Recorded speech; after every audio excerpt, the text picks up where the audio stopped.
comfortable in getting your ideas across to your PAT. I don't want you to get overly caught up in it being perfect, in being whatever you think academic enough is. And I say it in air quotes like that because there's no one determined way of being truly academic. And I think that I'm guilty of this as well. I always think that things have to sound a certain way, especially when I'm putting anything down and writing it. Just relax a little and remember that this is just a proposal for you to be able to show your PAT. Here are my thoughts and ideas. Now, you might be like me, who can say everything, surprisingly, actually, because I waffle a lot when I talk, but when I come to write things, I say everything in a couple of sentences and think, I've said it, I'm done, I don't need 1,000 words. Other people, Alison included, wouldn't mind me saying that she likes to include everything to avoid any misinterpretation, I suppose, of it. So Alison will go to the far end to make sure everything's been included, all of the references are there to make sure that the point's really clearly understood, whereas I'm say, well, I've said it and it's okay. So we need a happy balance in between that. You don't need to give us everything for your proposal. Equally, if you just put it in one sentence, it's not going to make sense to us. And we definitely need to hear a few key points, which I'll go through with you today. So we can go on to the next slide, please, and the objectives. We're going to tell you about what the proposal actually is, the aims and expectations that we have, what exactly you need to do so that it's very clear to everybody. I can see. Let me just click on it there. I got excited that it flashed up on my screen as well, everybody. There we go. A reminder about the discussions and engaging in them, and also any reminders. Has it gone over to the next slide now? I think I've got control. I think if everyone presses sync to presenter, it takes you to where you are, Vicky. Yay. So we've got it.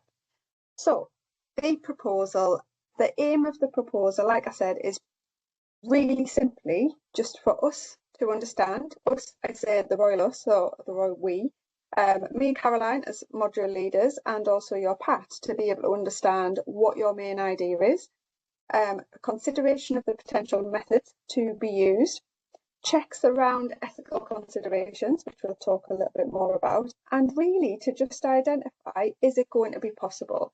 And when we talk about is it going to be possible, we're not changing your ideas. We don't want to say this is really bad, don't do that. Absolutely not. We'll take your idea and we might just say, okay, what you're trying to do there is about 5 PhD worth of work. We need to really scope it down, scale it down, if you like, to make sure that it's going to be realistic and manageable for everybody. The expectation from us as a team is that you complete all of the sections and they are attempted. If you're not able to complete it, just attempt it. I'd really rather you try your best to get something in the sections and submit it on time to allow us to be able to look at it and give you some feedback than, yes, extensions are there if you need that and you are really struggling. But my advice always is just try your best to get something in for the proposal, because that timeline of being able to get it submitted, get the feedback from your PAT is quite tight, and then you're into teaching experience too before you know it. So I'd really rather get it in as soon as possible by the submission point and be able to get that feedback, and so you know where you stand, you know what the ideas are, how you're going to gather data, and then you're going to get it in place as soon as possible once you're in your school. Maybe you're in placement, if you're employed, you can start the ball rolling with different aspects of your research. We just need an indication of literature accessed. So you might be seeing a lot at the minute. You might have been doing some initial searches in either the library space or Google Scholar or similar search engines. And that's all brilliant, but we don't need to see everything. We don't need a full literature review. We just want to make sure that there's things out there in existence that are going to allow you to conduct a literature review around the focus topic. If you've chosen something niche and something specific, then all the more reason to give us that little bit of an indication around there's going to be things there that we can link to, because at master's level writing, this is where we go back to that academic writing style, I suppose. If you're writing in first person, third person, whatever topic you're writing about, we still need to see references to literature consistently. So just show us a few to indicate, yes, there's some there and I'm going to be able to engage with it critically. We also want to see what your intentions are over the time scale. So you might have looked at some models of action research and you might think, actually, I want to do 3 cycles. Some people might look at it and think, I'm only going to do 2 cycles because I need to implement something and give it a good try for 3 weeks and then reflect on it and then maybe try a tweak or a change to something for the other 3 weeks. So tell us what's going to happen in them cycles. What do you imagine that's going to look like and how are you going to do it? Because we want to see that you're starting to think of these things, okay? So again, nothing too extensive around it. It can be as simple as, I'm thinking about 2 cycles, this is what will happen, this is how I'm going to implement it, this is the strategy I'll use. I'll conduct observations, or I'll be using students' work or marking. Anything that you're thinking about doing, that's what we want to see in there so that we can make sure that it's going to be appropriate for you. And also manageable. Everybody always thinks there has to be a wealth of data.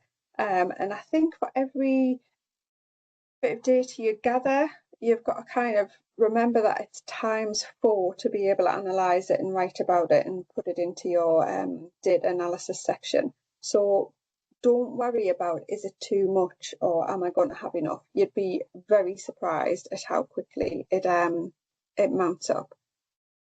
Sorry, can I just check with the staff? Is it breaking up badly? Can everybody hear me or?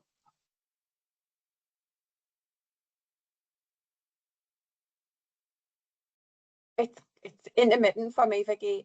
It's clear sometimes and then a little bit wobbly. Not as bad as it was at the beginning though, so. Caroline, I couldn't hear you at all.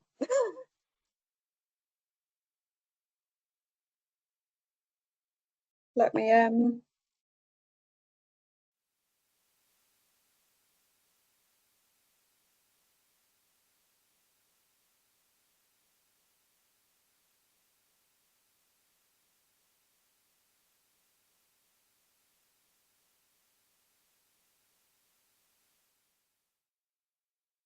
Does that sound better with the headphones on? That's worse for me. I don't know about anybody else. Yeah, Grace said that sounds worse for her as well. Oh And dear. Take them off, try without it again.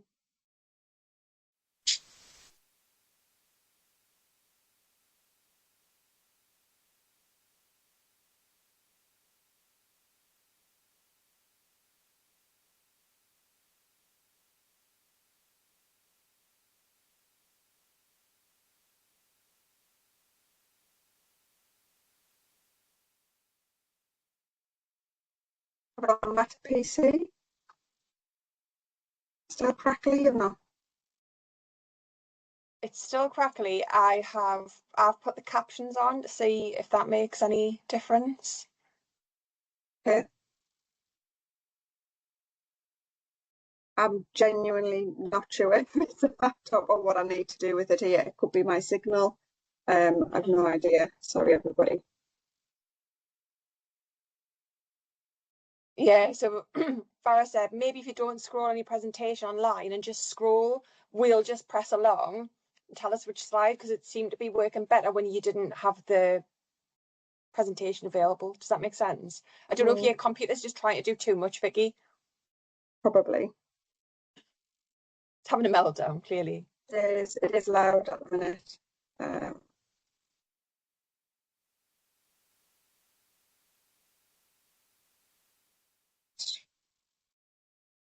And the other option is, Caroline, have you got the presentation up? Because you could share the presentation so I don't have to. I'll stop sharing.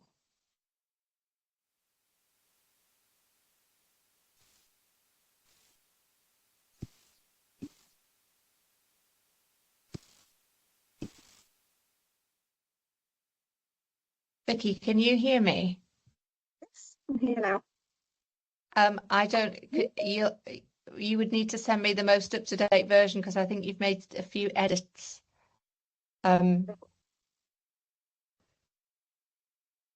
Just fire it in the Teams chat and I'll get that open. Or just pop it into the Teams chat here. It's a live document is all. So what I don't want is then chaos and everybody making changes or deleting things or deleting slides, and it's going tricky enough today without that happening as well while we're trying to figure out what's going on. Would you like me to, shall I share the slightly older version, which probably has much the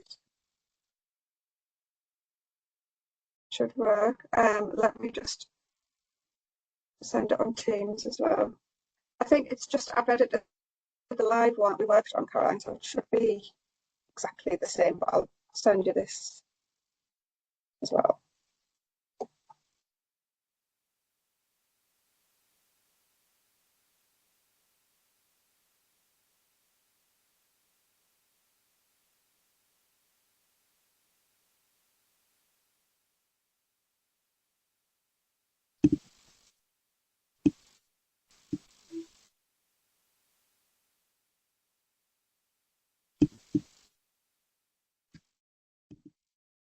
More than happy to turn my camera off. Then I can do a frustrated face without worrying everybody's getting concerned about me.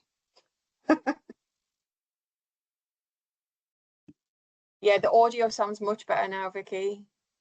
I think when I've tried to share and it's just doing far too much, it's really loud as well, my laptop, so I think it's just struggling. Yay, everyone in the chat says it sounds way better now as well, so I think we're good once we've got it shared.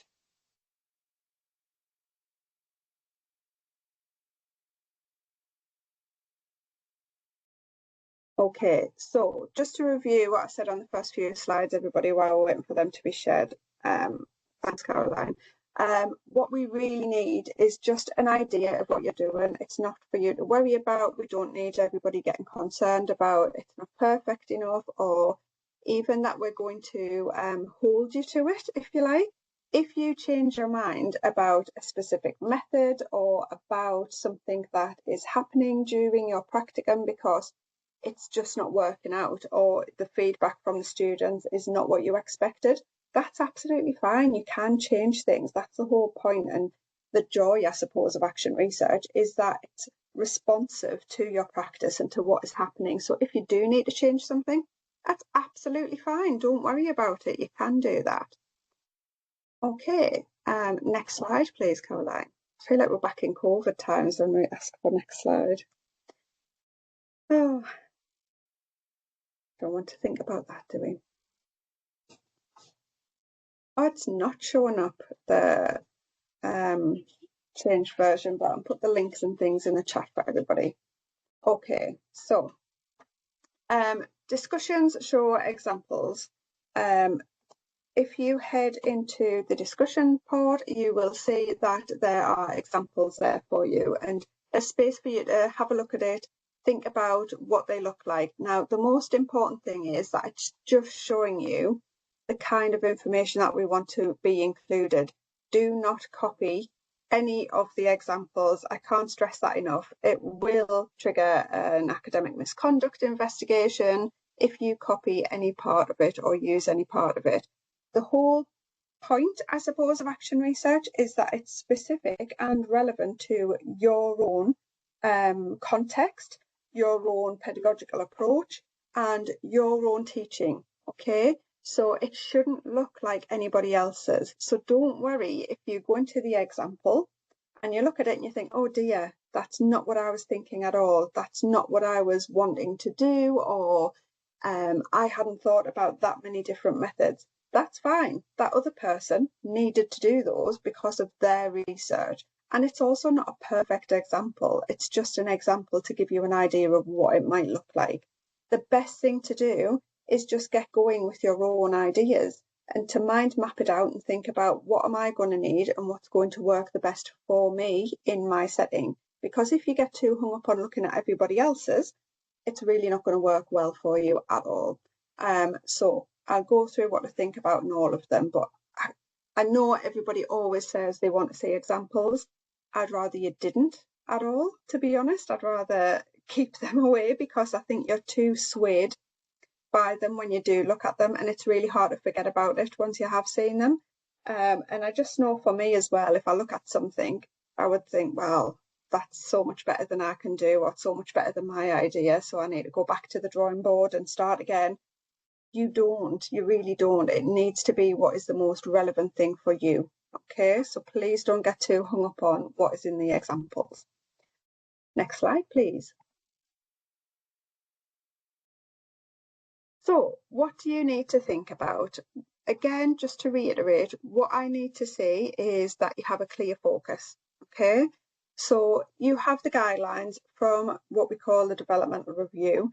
And it really is just a proposal. That's what I keep going back to. And it's about, have you got an okay title in place? Yes, we'll work at it. You can work at it throughout the duration of your action research module.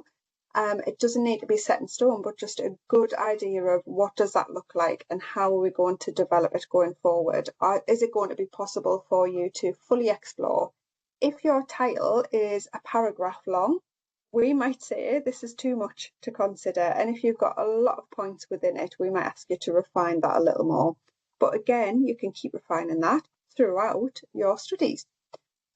We want to know that there are enough sources at this point about the topic. Like I said, if you're looking at literature, we want to know that you're going to be able to find enough to be critical in your review of the literature. If you just describe 2 or 3 journal articles about the topic, that's not going to get into it enough for us. We really want you to start picking it apart, if you like. Look at it. Where did the studies come from?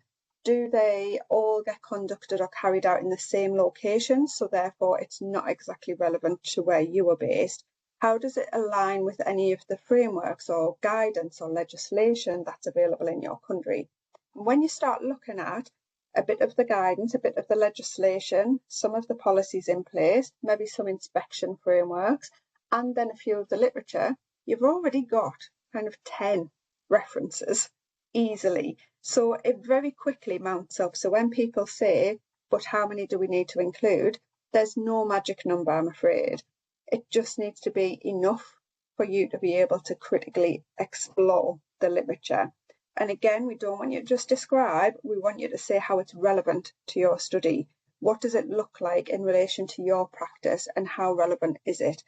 You might find that because of the subject you choose, there's not actually any research out there relating to the specific age range that you were working with. That's fine as well. You just need to consider the parts that you can take from it and why you are looking at that specific literature. We also really want you to see and think about what difference it's going to make to your practice. You know, reflect on it and say, is it going to make a big difference to you?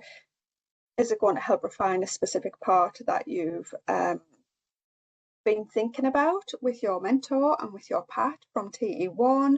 Is there something that you really want to explore that hasn't been part of TE1? It's just something that you're genuinely interested in. All of those options are fine. You can look at whatever you want within reason, as long as the way that you approach it is going to be realistic. So when you're thinking about how do I approach it, what is going to work best, it really does need to be something along the lines of very specific. This is how I will do it. These are the cycles that I will undertake, and this is what each one will entail.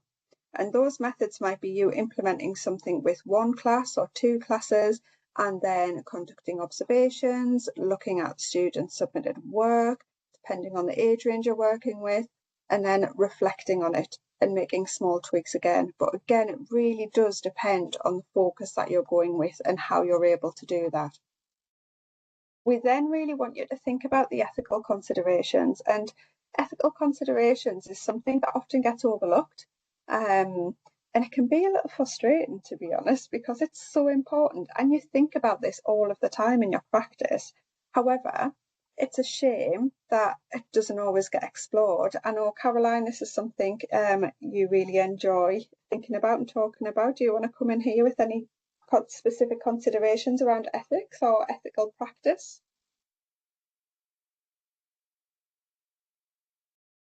Oh, we can't hear you, Caroline.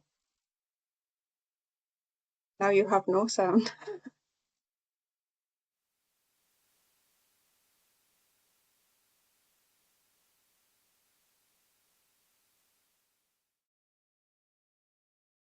It's going well for the team today, isn't it?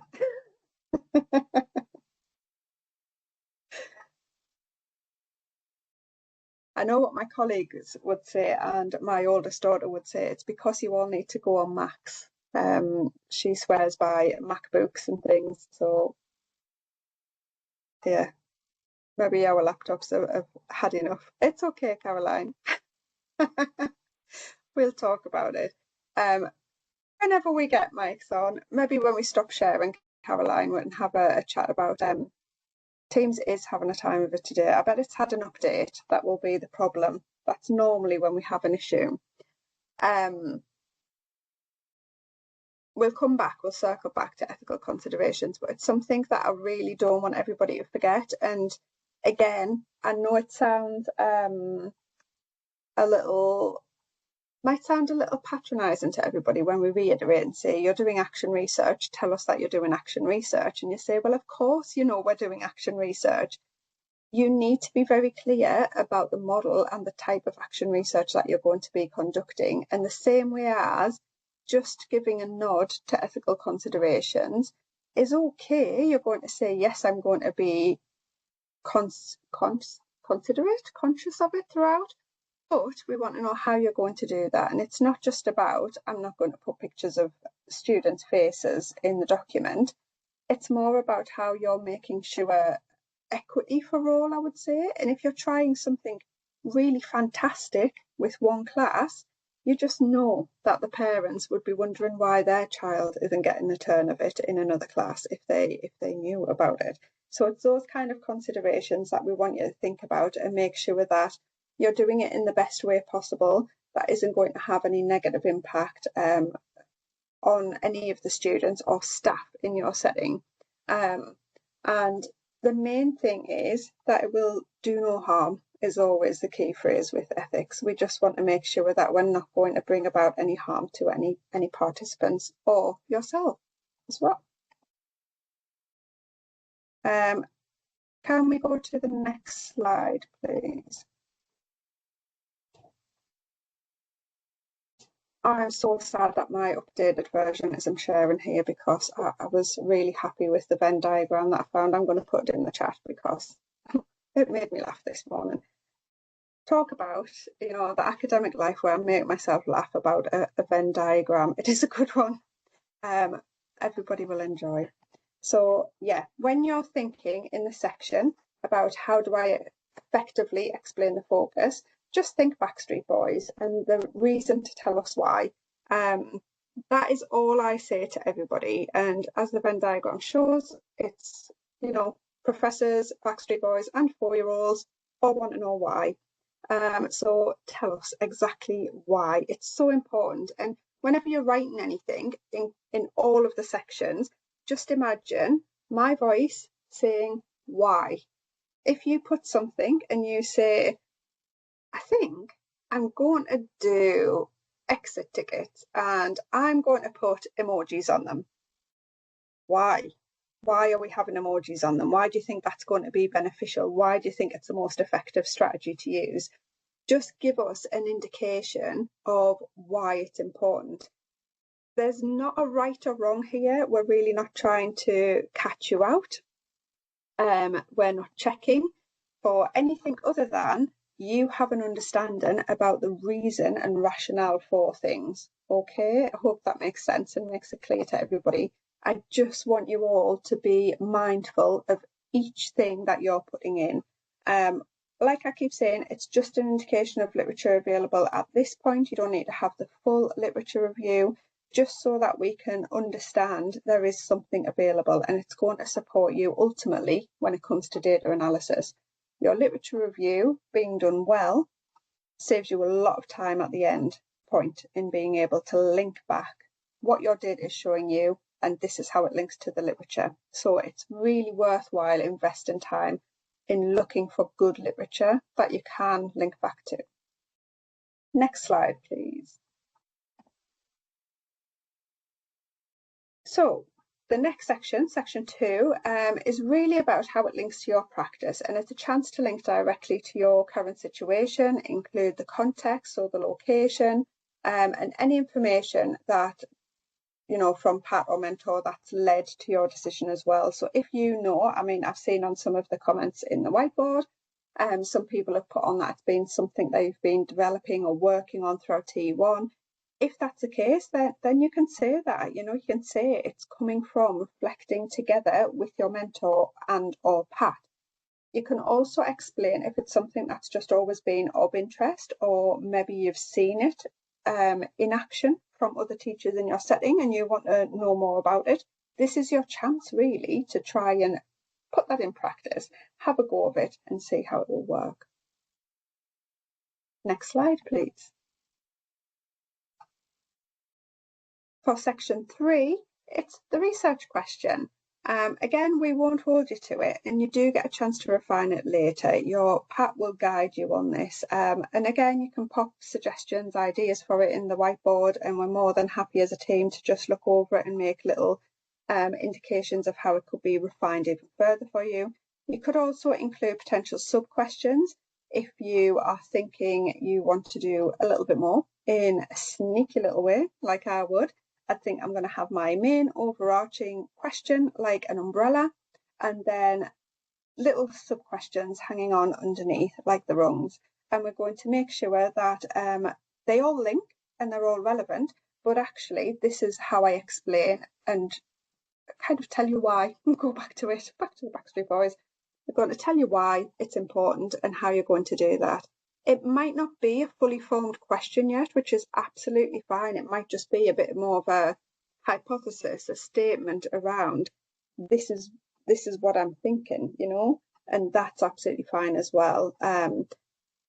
For me personally, I always struggle a lot when I'm given free rein over something. I prefer to just be given an assignment, given a title, and know what I have to do. When it's my choice, I always feel like there's far too many things that I could explore and far too many things that I do want to explore. So make sure that you are very clear with that one specific thing, two specific things in your research question, okay? Do we need to include school context, location, curriculum and student age group in the research question? It's best if you do. So curriculum only if it's really necessary. I would say the most important part is location, because from that you can immediately see if it aligns with the research that's being published, what is in existence and so on. And age group is also really useful, so we can identify from the start what we're looking at here and what kind of category you fall into. Okay. But if it's relevant, and if you're looking at something around development within a curriculum or something that you want to deepen your knowledge on in relation to the curriculum, I would include it. So for some of you, it might be as simple as it's in an international school, could be that it's a local school, or you might want to say specifically to an IB school. That's entirely up to you, okay? But again, we can guide you on that and make sure that it's clear and relevant. Next slide, please. Section 4 is the fun section, I would say. It is about your own methods that you're going to use, and it is just an indication again, but you're just going to think about what you're going to do. And again, to reiterate, please do tell us the action research model that you're going to use. Don't assume that we're going to know. We want to know what you're thinking about, how many cycles there are likely to be, why you want to use that, and how you're going to do it. So if you're putting something in place, say you're trialing a new behaviour management strategy, it's not really useful to just trial it for a week.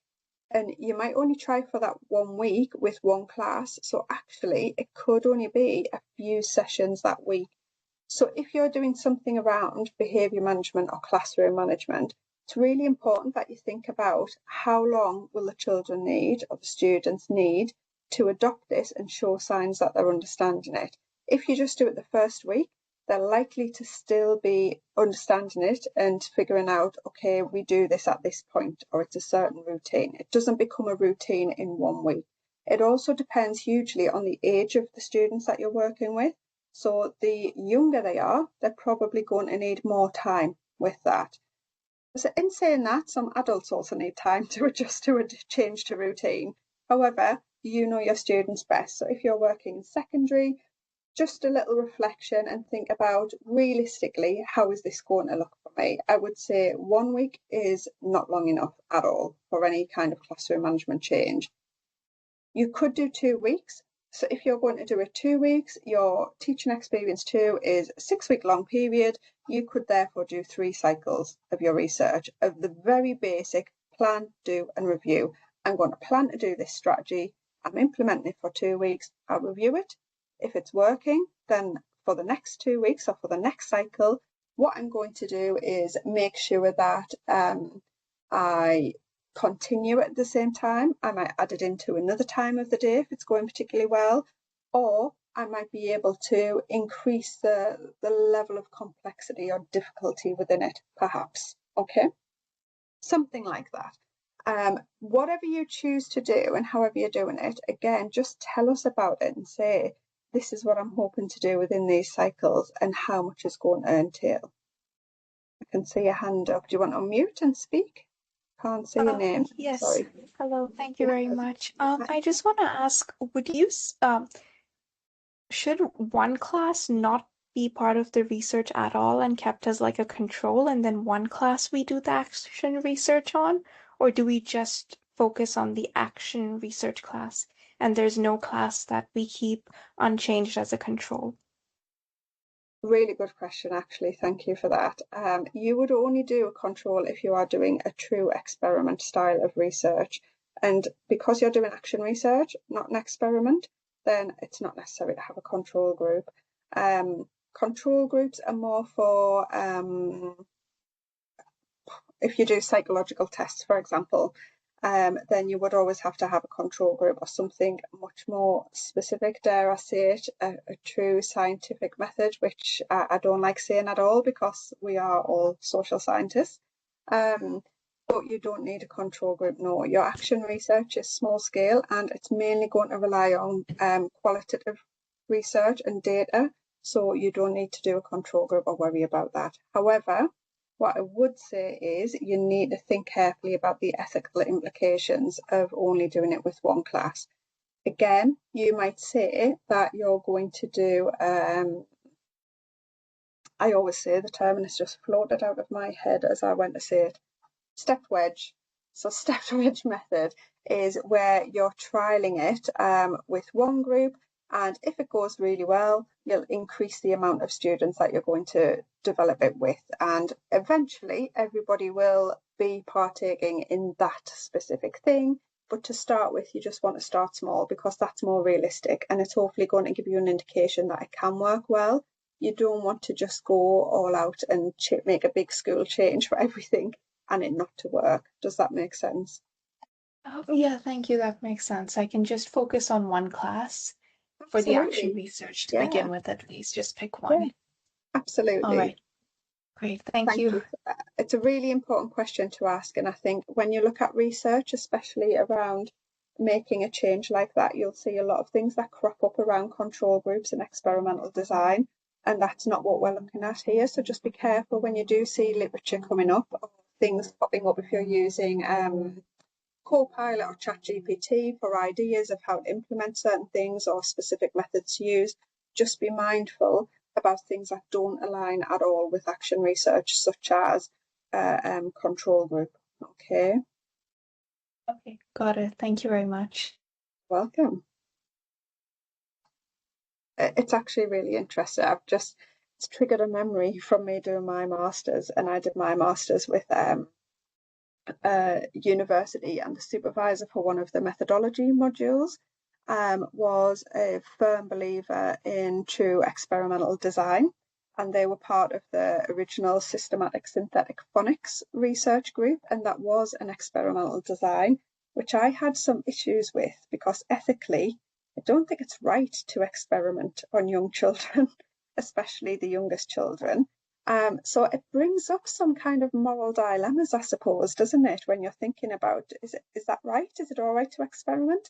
Ultimately, their studies did help the English government in particular put in place the expectation that all schools in England do use systematic synthetic phonics. So when you see that there's an expectation in the EYFS and the national curriculum in England that they are following an SSP specific program like Read Write Inc. or Jolly Phonics as they used to use, it's because of that study and that one experiment.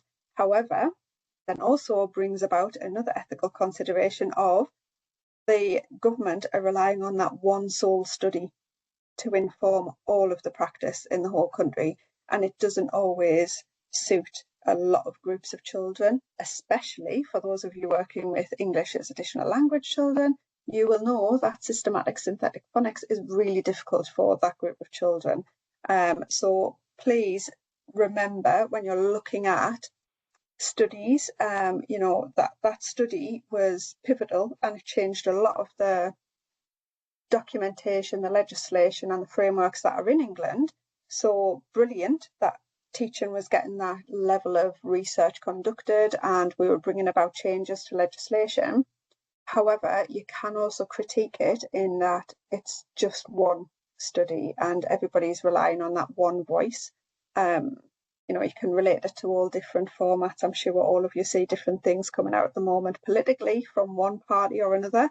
And if we just listen to one party or if we just listen to one group, that can lead to some dangerous assumptions or some dangerous things being developed in the world. And it's exactly the same when we're looking at research. So if you're looking at anything around behaviour management, classroom management, and you see that one same name popping up time and time again, that's worth mentioning in your literature review, and it's worth saying that there seems to be a dominant voice in there. Okay, so don't be afraid to kind of pull it apart a little bit if you're recognising that, or that you're seeing that everyone from kind of Western research sticks to this one model or seems to voice preference to that one format of doing things. It doesn't always mean that it's the right way. It just means that that way has got the biggest voice out there on the internet. Okay, so we love to see that. I absolutely love to see when I'm reading and students have picked up on it and we think, yeah, they've got a point there. That's really interesting, because we can't read everything and see everything in every topic. So when you do it and we get to read your work, it's really interesting for us to see what is actually out there and what's coming up. Sorry, I digress. I get carried away. Caroline can't speak, so she can't rein me in. I've just got free rein here. I am the dominant voice. As I'm saying, don't listen to the dominant voice. I think that's all on that. I don't want you to worry too much about the models. And when we talk about the methods that you're going to use, remember that the methods aren't the strategies that you're using. So if you are thinking about, I mentioned exit tickets, for example, an exit ticket in itself is not a research method. The research method would be the type of data that you're gathering from it. So the research method from that would be observation of students completing the exit ticket and then also analysing their responses on the exit ticket, not the exit ticket itself. Okay. Next slide, please. So section 5 is an extra information part. Since slide now. The section allows, and also section 6 allows for any further information to be added, and it's really useful to put in there that, a bit of a discussion around your own CPD. And again, I've dropped ethics in because, as you can tell, I really like you to consider ethics in each area and make sure that it's going to help you. Okay, this is the biggest point for us. We want it to be purposeful, authentic and reflexive. We want it to be helping you in action during your TE2 for it to be most effective. So talk about that, how it's helping your professional development. And as we get towards the end, I'll talk more about this, but your action research and what you do is a really useful element to be able to talk about in potential job interviews, progression or promotion opportunities.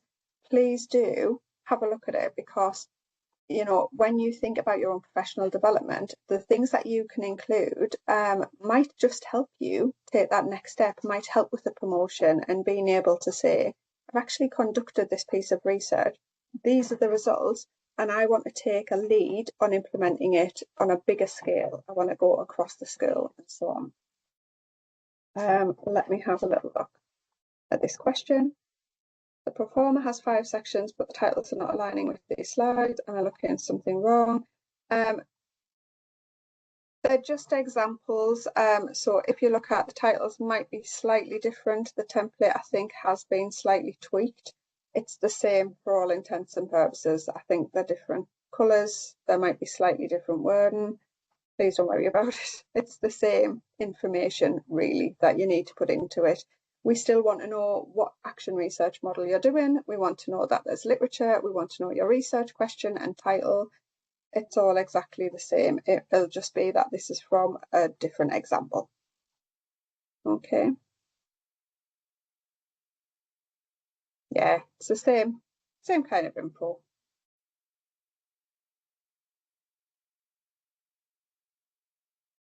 Okay, so key information, I think we'll have the wrong date, Caroline, if you're on the wrong slide, but I can screenshot this and put it on. Yeah. Let me get the snippet put on. What I'll do is I will upload a PDF of the correct version, and then I can just put it straight on to your seminar page, but I'll put in a screenshot for now.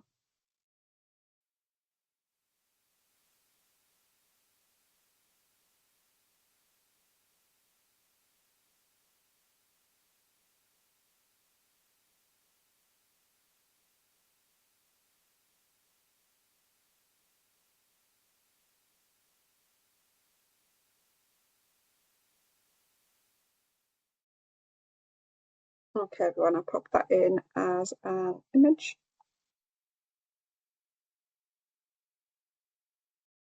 Oh no, it's frozen for me again.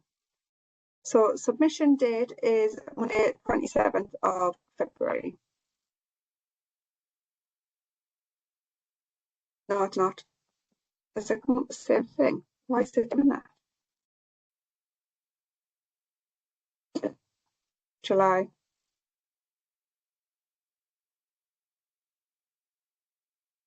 Okay. It is 27th July. I don't know why it's not changing on there. Who knows, everybody? Like I say, when I upload the correct PowerPoint for you, you will be able to see it. But yeah, it is July. Don't worry about it. We can't give you until next February, unfortunately. Oh, that would be a long time, wouldn't it? Monday, 27th July. Please check the time for you. We do put it at midday so that somebody is around if there are any problems.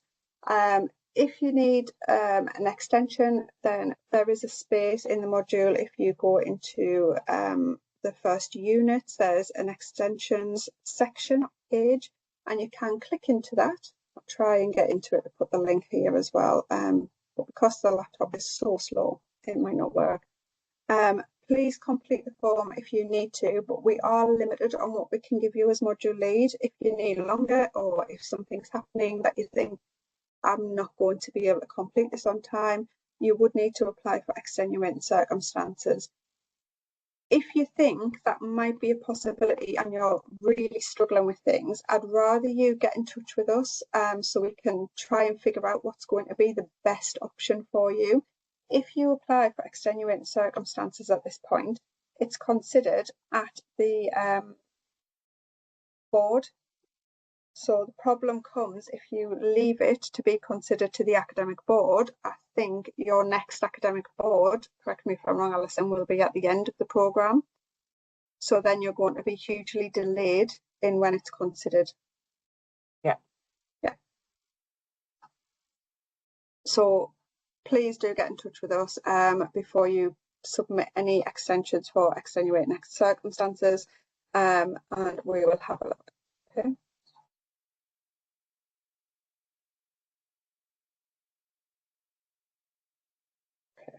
Just checking in the chat. Thank you for putting that in from the Canvas space.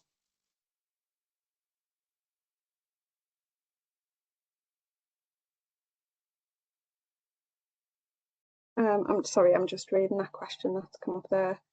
Will be marked down for writing in the first person? Do you recommend we write in the third person first?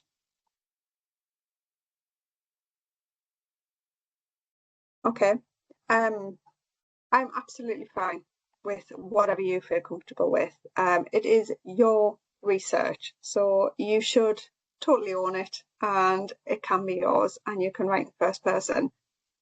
However, and I really do not like to say this, it still needs to be academic, in the sense that you're not just telling us your thoughts in a chatty kind of way. So you cannot write and submit something for masters that say, I really like the idea of being more creative and I fancy putting in a little bit of art materials and I'm going to see what the kids do with it. That would not be relevant for masters module submission. If you change it to, as part of my ongoing continuous professional development and reflection, I have a deep interest in a Reggio Emilia approach. What would be great to try with the children is an opportunity to explore more intelligent materials. Then you would talk more about it, and that's okay for proposal.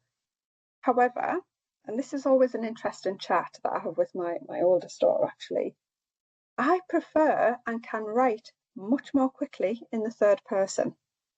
And I think this is because I have been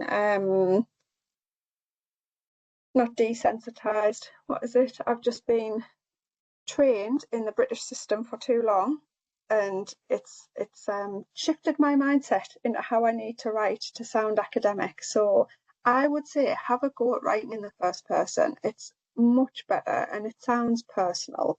It sounds like it is yours and you have ownership over it, and we like that style of writing. You can be creative. I really want to see creativity coming through, especially if you're choosing a creative topic. However, it must be supported by referencing, not too much in your proposal, and you really do need to make sure that it adheres to the master's level expectations of writing, which we'll talk about more as you're doing your final report.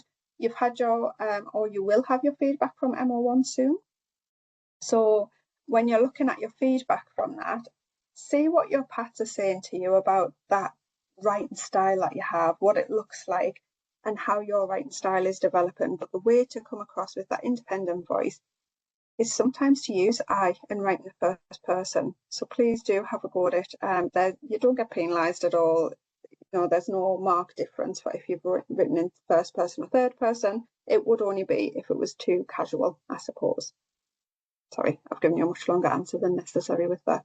Next slide, please, Caroline. Let's see what we get here. Okay. So, key information. Hopefully you have been thinking about what your focus might be, even if it was just through the duration of this seminar while we couldn't get teams to work. Something might have popped into your mind about what you could actually focus on, and please don't worry about it. Not everybody will have had time to think about it. Life happens. We know how busy school is, but now is the time to do it, because you really need to think about how you're going to manage it and getting started in time for that submission. Start by thinking about what has remained a target for you in TE1 if you're struggling with it, if you really find it hard to come up with ideas. You can also think about things that frustrate you in practice, things where you think there's got to be a better way here. Anything at all can be a starting point for you to mind map. I've been going into the whiteboard and I've added in a lot of comments. I put out the announcement the other day to say that I've added comments, links as starter points for literature for you to look at. There's lots of guidance in there, so have a little look, pop in some comments, and we'll do our best as a team to go in there and have a look and add comments and help shape your thinking around it too. Okay. Again, there are examples and links to ideas, but they are reference only. Don't copy anything. Please do see this as your own authentic piece of research that you are conducting and you are wanting to shape to be relevant and pertinent for you. The proposal's weighted at 10% of the overall grade, so nothing really. It's nothing to be worried about. Just pop something in, submit it. It'll be fine. It's only 10%, and it's just for us to get an idea of it. And it's your chance to get feedback on your ideas and plan as well. Please, please do not panic about this proposal. Try and enjoy it and be creative and think about how am I going to do this and what is it going to look like for me. Rather than the next slide, Caroline, I'm just going to snip that and put in the link to the whiteboard for everybody so that you've got it. Actually, you can just come off the presentation now, Caroline, that's fine. I'm going to copy that link. Let me.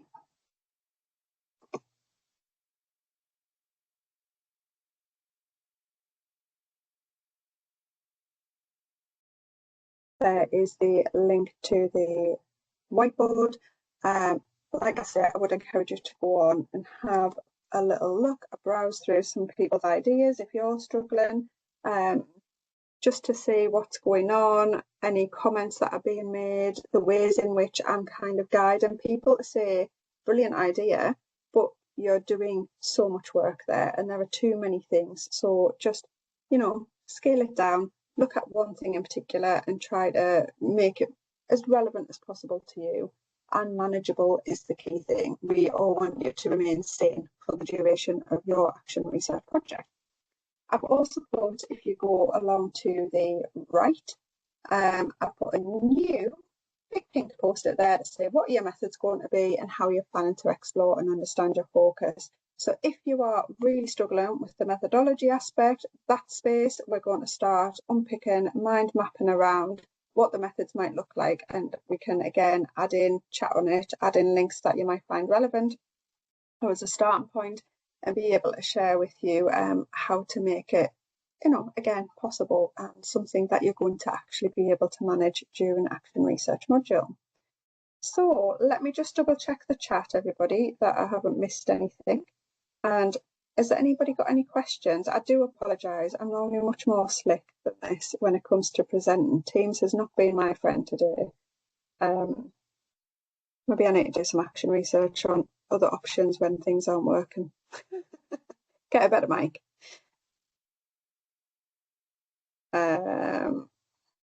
First person or not, I think we've covered that okay. It's fine to write in first person. I